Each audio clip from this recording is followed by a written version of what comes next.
Welcome to Navigating Receiverships, a podcast from the Commercial Receivers Association, focused on building a better understanding of what brings companies into receivership, what happens in receivership, what makes them unique, some alternatives to receiverships, and ultimately, what happens to the business as the receivership is closed out.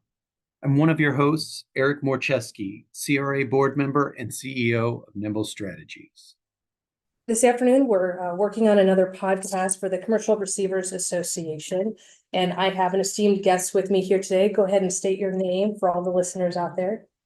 Jerry Foster, and thank you for having me today. And Jerry, tell us about where do you work? So I own a firm based in Phoenix, Arizona called Resolute, and we've been around for 17 years. And what sort of business is Resolute in? We're a full service distressed financial services company. So receiverships is what we're here to talk about, and we have a great skill set in that regard, but it also has allowed us to expand into, I think, the toolbox of all things related to distress. So we do ABCs that are out of court. We do CRO and FA work that are also out of court. CRO can obviously go into a bankruptcy context. So those forums are places that we're familiar. We do liquidating trustee work, bankruptcy plan administration type work, post-confirmation, I guess, is a better title for it. And then we also have litigation support. So we do business valuation, forensic accounting, and damage calculations if required. How did you get into that line of work? Yeah, so I'm an engineer by degree. So Okay. I'm a duck out of water, if you will. And so, I think the benefit that I have as being an engineer is that fundamental to the curriculum of being taught as an engineer, you essentially are given a very methodical way of thinking that essentially helps you understand and solve problems. I think that's, core to any engineering discipline. But on top of that is obviously a tremendous amount of math. So Right. Being on the financial advisory side, the benefit that I have is the problem solving coupled with the math makes me feel confident in being in situations that are largely driven by economic decisions and outcomes. But I'm very grateful to lead a talented group of people that are degreed accountants and financial professionals that we have gained over the years. And so we are a team of 21 and super excited and proud of my team for the work that we do on a regular basis. And you mentioned that you are out of Phoenix, Arizona, is that right? Yes. Tell me about the geographic location where you or your team can provide any of the services that you just provided. It's not just in Arizona. It's not. No, we have a thing in our marketing brochure that we've worked in 36 of the 50 states. Our predominant focus had been west of the Rocky Mountains. And so it was kind of that, what they call, Mountain West kind of world. Recently, people have been wonderful in terms of giving us opportunities to expand that footprint. And so today I'm appointed as a receiver in Tennessee, in Nashville. We also have had a very large project that we've been working on out of Atlanta. And we have work that's starting to develop in Texas. But, through the things that we do, and we've had some really nice, relatively complex receiverships that's taken us all around the country. And so we're grateful for people to think of us. And I think we've been rewarded with people really being generous and offering to ask for our help. And depending on what that looks like, we say yes. Okay. And of the clients that you're working with, is there any one specific industry, area, niche practice that you serve more than others, or that your team serves more than others, or can it be a gamut of different areas? Yeah. So the genesis of the firm was predominantly commercial real estate, but that goes back 17 years. Sure. And it was done in 2007. That kind of timed the kind of great financial crisis and being kind of at the ground zero of the residential and commercial real estate meltdown in Phoenix. We had the benefit of being close to those three markets that were completely devastated: Phoenix, Las Vegas, Southern California. And so we did a tremendous amount of work at the beginning of the firm around that principle. The gentleman I started the business with had previously worked in Southern California and had run a very large receivership practice there. And he chose to relocate his family in 2005 to come back to Phoenix. He had grown up in Phoenix. And so we met together and then formed Resolute. As it relates to the work we do today, I think less than 20% of the work we do today is focused on real estate, although I think that market is due to expand tremendously. We have a very talented group of people in our firm that's tracking and kind of re-engaging or re-energizing the relationships that we have in that regard, because we have such a tremendous resume to bring to bear. But where we have grown up is that we are truly a full service firm. So we have found the benefit of being able to use receiverships in a lot of different applications. Going concern businesses, partnership disputes, business divorce, consumer protection actions in a current case. Secured lenders are, I think, potentially getting warmer to the idea of using receivers because they want to avoid bankruptcy. And the bankruptcy, for the most part, has only been successful or seems to have the most energy in 4, maybe 5 jurisdictions. And then what happens for the rest of the country? And it's really hard for lenders to understand or predict the trajectory of a case when it's being done in Delaware or New York or Texas. And they say, well, look, I have something in Colorado. Why do I need to go to Delaware for that? If they can choose to kind of hold it into a certain jurisdiction. So I think it gives them a really viable alternative. As I'm sure you can design an order for a receiver to look like a designer bankruptcy if you want it to be. And it gives the lender a tremendous amount of control in the ability to kind of script and potentially direct an outcome. We can have all the responsibilities, all the roles, all the kind of curbs and restrictions of bankruptcy. We can do 13-week cash flows. We can basically provide cash collateral orders. We can do the things that you would find and get comfort from in bankruptcy. You just don't have to introduce the notion of a committee, and you don't have to do some of these other things. So I think that my hope, and I'm super excited by the energy around this organization, is that receivers will have their day. Too often, I think people look down their nose and say, oh, that's just a liquidation strategy, and poo-poo on you. You guys are just basically corporate custodians. But I think there's really a lot of dynamics associated with the power of a receiver that could really help get people and strategies by utilizing this if they just perhaps understand more. And I agree with that. And I've thought sometimes it gets lost that receivers can be of benefit to the creditor, to the debtor, to the guarantors, to the unsecured and secured creditors in a way that doesn't always get considered in a bankruptcy.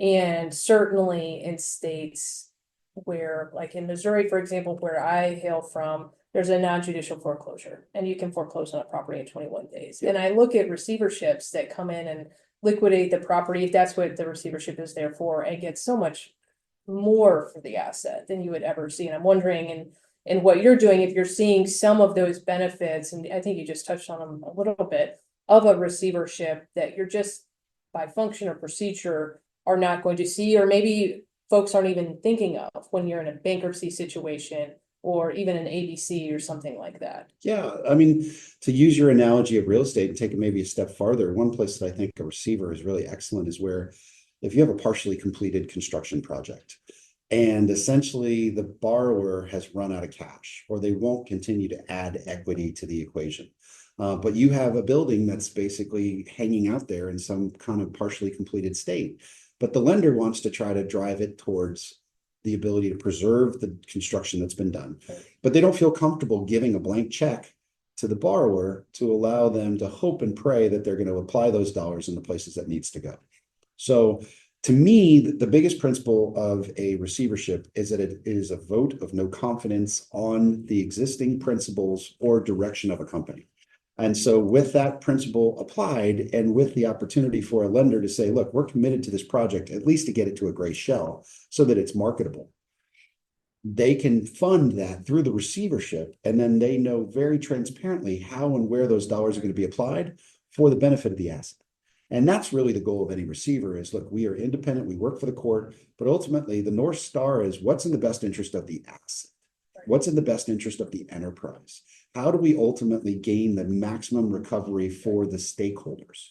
Not any one particular stakeholder.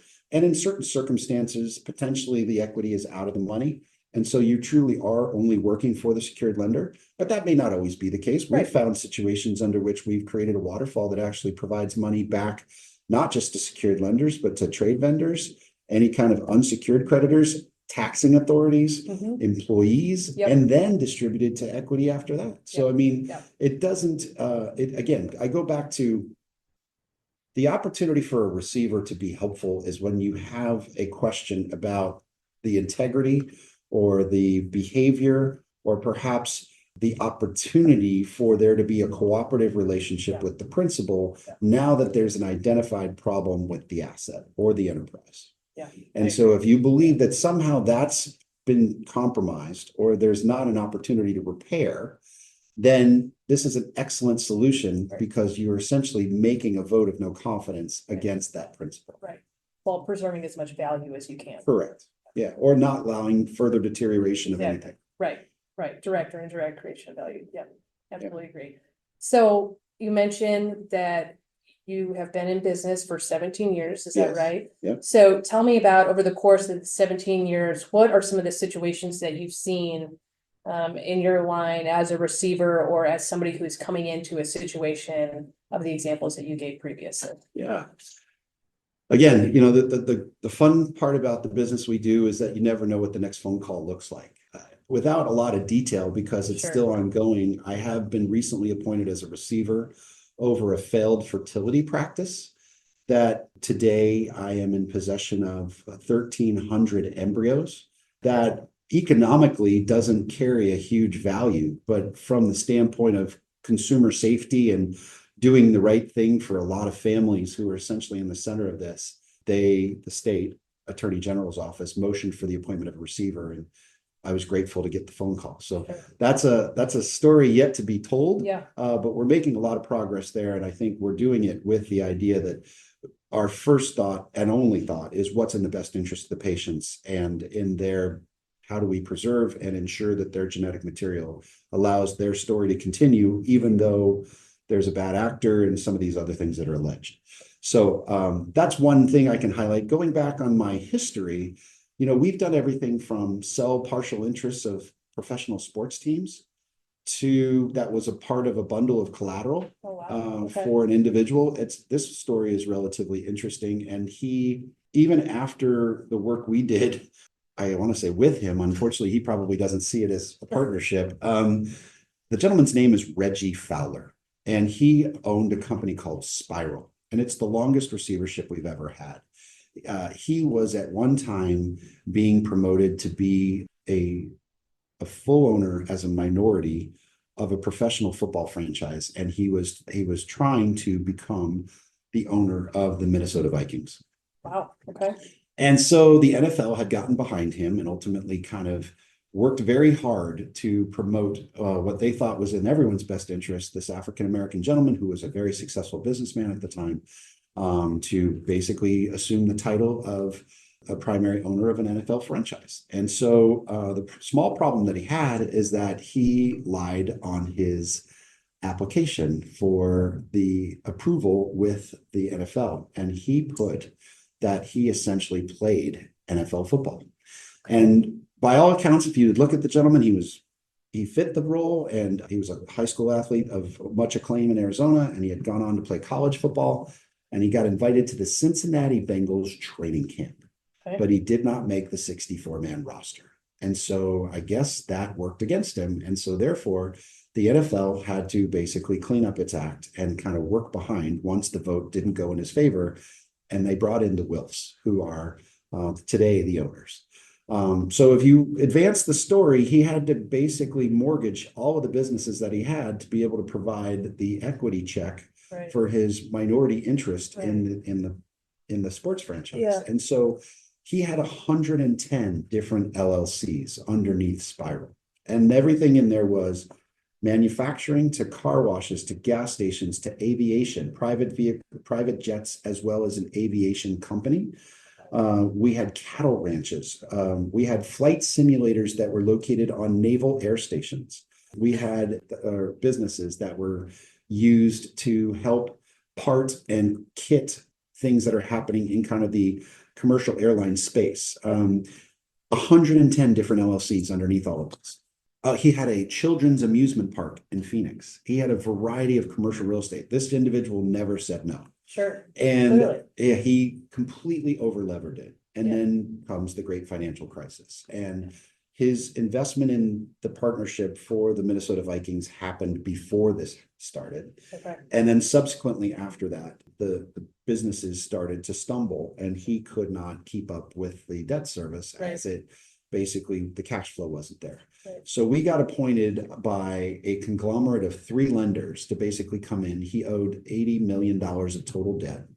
And we ended up running the company and then ultimately kind of making decisions here and there. We ultimately brought him before the judge for contempt of court because he had money socked away all over the world. He was a relatively well-traveled gentleman with international connections. And so we actually were able to create recoveries that essentially returned 65% of the outstanding debt. Oh, wow. Over a longer term. It was an incredible result. What's interesting about this story is that if you were to Google his name again, as if that situation would not have taught him a lesson. Sure. If you recall, this has nothing to do with us, but it's interesting to kind of tell you the second part of the story. There was a failed American Football League that came after NFL, like 3 seasons ago, almost around the time of COVID. It was called the American Football League. Was The Rock involved in that? I think so, but Okay. they literally played Yeah. 3 Yes. games. Yeah. And Okay. then they failed miserably Yeah. because they said they couldn't make payroll. Well, guess who was at the Oh, no center way. of funding Oh that my enterprise? gosh. Reggie Fowler. Oh my gosh. And so if you follow it recently, I don't know where it stands, but he was apparently alleged to be involved in a cryptocurrency scam with a woman and group out of Israel Oh my gosh. that essentially was the funding arm for this football franchise. And he is I believe he's actually had his trial with the U.S. Attorney's Office and the Department of Justice and is awaiting sentencing in New York. Okay. So while we were Yeah. completely civil, he now has put himself back in jeopardy and I don't think is going to be able to escape this. Right. Okay. That is a great story. So let me ask you this: with 100 in the story you just told, there were 110 LLCs that your company was wrangling and running. What sort of third-party assistance, if any, will you need or will you reach out to when you're running through some of these, what I would consider a sizable receivership? Is it something you're only going to handle in-house, or will you? Yeah, I mean, look, our view, we've evolved, Yeah. being a business owner for as long as I have, Sure. now seeing this again. When we were approached about this deal, we immediately knew that it was larger than our Yeah. firm was at the time. Okay. And we thought our highest and best use was really to be more of a asset management type quality, where Mhm. we would have the ability to kind of have an executive function. We would ultimately really start to piece the puzzle together, but would lean on or employ third parties to help us in a variety of ways. We needed someone to be able to help us with the cattle ranch. We didn't know anything Yeah, about sure. cattle. Right. We sure as heck didn't understand anything about aviation and flight simulators on naval bases. Right. So clearly Yeah. didn't understand government contracting and the ways under which that equipment needed to be certified and maintained. And thankfully, what we did find were a bunch of people in place that actually understood the actual context of the businesses that they were running. Okay. They weren't empowered to make any decisions. But ultimately, they understood. The guy who serviced the night flight simulator understood exactly what needed to happen. And our guiding principle when we become receivers is that we approach everything with the idea that closest to the product or the service is least broken. And the principle there is if you are selling hamburgers, or if you are fixing flight simulators, or you are ultimately managing real estate, if your job is to be the cook or the cashier or the technician, or basically the property manager, you probably didn't create the problem that necessitated a need for the receiver. Right. And so our fundamental process is by starting, we introduce ourselves to the executive team, but we go immediately to the person that's closest to the product and we start asking questions around the idea of how did we get here? Okay. And what's interesting about that is it's relatively unvarnished and they are very quick to say, I will tell you, I've known about this issue forever. I tried to bring it to someone's attention. Nobody would listen to me. And here we are. And I think you get a really great appreciation of the landscape and our experience over those almost 2 decades of work is that as you start to kind of zoom out from that, you realize that the place that it commonly breaks is at the top, or somewhere in middle management, where Right. perhaps there's a disconnect between what the executive vision was and what the actual execution or the actual tactics of execution are. Got it. And then you really understand who's with you and who's not. I would imagine. Yeah, and so, while we employed a variety of people that may have been outside the organization, we really go out of our way to try to empower and Yeah, absorb people that want to work with us, because it's very hard to replicate what those people understand about their particular focus in a business. sure. And I think the core principle of how we operate is that you have to give trust to get trust. Mhm. And so one of the things that we do very early on is we say, look, I understand that you had not wanted to be in this situation.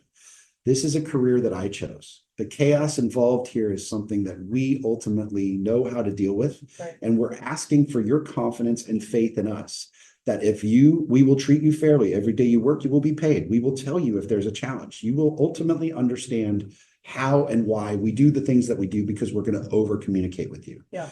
If there is a situation under which there is a tie, the tie always goes to the employee. So if we have the ability to give you any kind of longer runway at the point of transition, we will always work in that regard.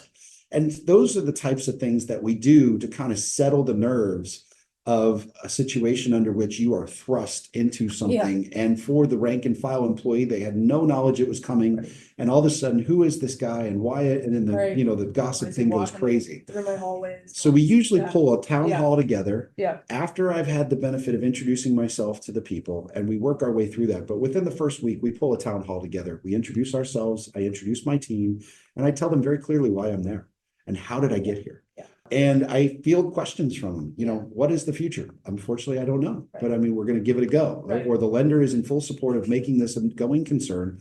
And we have the commitment and the funding to potentially see how we can kind of continue with that. Yeah. But I think that transparency and that honesty, again, with the principle of you have to give trust to get trust, Sure. Right. goes a long way. And a lot of times in these situations, these folks are traumatized.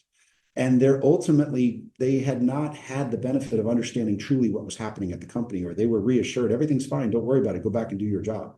Right. And so what we tell them very clearly is, look, the situation that got you here won't work. We have to make changes, but we're going to listen to people inside the organization, because we don't show up with all the answers. Right. We are simply people that understand how to do things. And the first thing we do better than most, I think, and a true kind of skill set that we love, is we manage chaos. Yeah. That's right. one of the things that we do fundamentally. Yeah. And then the second thing we do, so there's three core principles to what we do. We manage chaos, we insulate liability. So we ultimately get dropped in because we know what we're doing, and Right. we ask you to follow our path. Stop the bleeding. Correct. Yep. And then the last thing we do is that we think we create viable paths forward. Yeah. While also telling people the reality of where they are. Right. And that reality may be hard to swallow sometimes. Yeah. But again, I think that all goes to, if you're not in a receivership style action, you're not going to get any of that. Correct. None of it. Correct. Because it's just a head in the sand approach. Exactly. The borrower, Yeah. and if they're closely held companies, they're super embarrassed. It's their baby. They don't Right. love to talk about things that are really negative. Sure. Yeah. And I get it, right? Like, I own a small business. It would be terribly horrible. It would be embarrassing to kind of have a conversation that says, I'm in trouble here. I don't know what I'm doing. But by the way, what I've done up to this point isn't working, and I don't know where to go. Mm-hmm.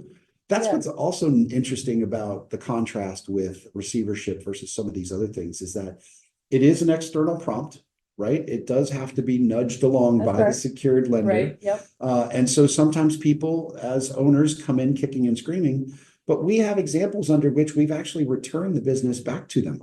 Yeah. And it's not always ends with it being ripped away in some kind of terrible custody battle. Sure. Where essentially they never get their baby back. Right. Provided that they work well and we can find them as good partners, we oftentimes keep them engaged in what we do. And then perhaps with some time, they can get new financing or they can do something else. Yeah. But we've created a better channel of communication with the lender. It lowers the blood pressure and ultimately allows good communication to start again. Right. So, given the myriad of different types of issues and the different industries and subject matter that you've been exposed to over the past 17 years, what is the most interesting kind of factoid or industry that you've just learned more about that without this business, you would have had no idea that the industry existed or that these facts or realities were out there? Because I imagine you learn with every matter, there must be something new that you learn because you're just in these incredibly interesting, situations. Yeah. I guess the fun fact that I like to tell, because my wife says, you're the most interesting person at a cocktail party. Because when we go, the people are like, oh, tell me about your work. Yeah, right. The people you don't want to screw around with are the postal inspectors. Okay. They're the most aggressive government group I have ever seen. Okay. Like, they do not fool around. Okay. I mean, we have know. cooperated and referred things to the FBI, and they kind of do their process and somehow show up a couple years later. Okay.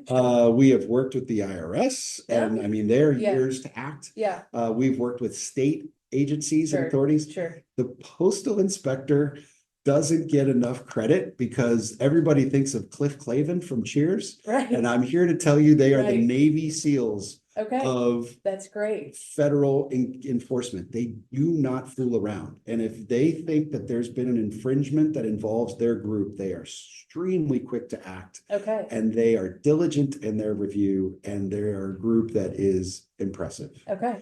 I don't know if that's where you wanted the question to go, but it's an insight again, that I can share. Yeah, just interesting, not run of the mill that, those of us who wouldn't have been in some of the matters that you have wouldn't necessarily know. So that's fantastic. Okay, so we're here at the second annual CRA conference. Tell me what brought you to CRA? What keeps you coming back? Yeah. When Eric Peterson originally came to Phoenix and did his kind of road show, I was super energized by the idea of shining a light on the good work that people in the receivership field do. And I thought it was a really awesome concept. And I'm so proud and believe that you as a board, and ultimately, I think Eric and his team at Nimble, who are the backbone of the organization, without a doubt, I think you are all to be commended of what's been accomplished in 2 years. I think it's probably the most well-run organization that I've seen. I think it listens very deeply for the benefits of its membership. It's not dominated by a small group of people and truly wants to be beneficial to many people, which I find is too often with some of these other organizations. It's completely dominated by markets, or it's dominated by big players, and they seem to kind of control the direction of where things go. Yeah. This is my first conference, and so I'm grateful to be here. I wasn't able to make it last year, but I did hear it was, I sent some representatives from my firm, and they came back and said it was great. Yeah. I love the intimacy of it. I love the opportunity to have honest and open communication with peers and potential referral sources. And overall, it feels very genuine.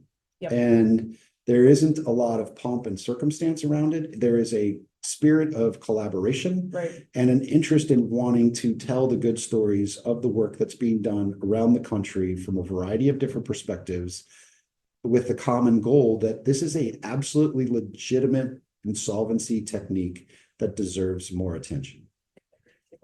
Okay, with that, I think we're good, unless there's any question that I didn't ask you that you want the world to know.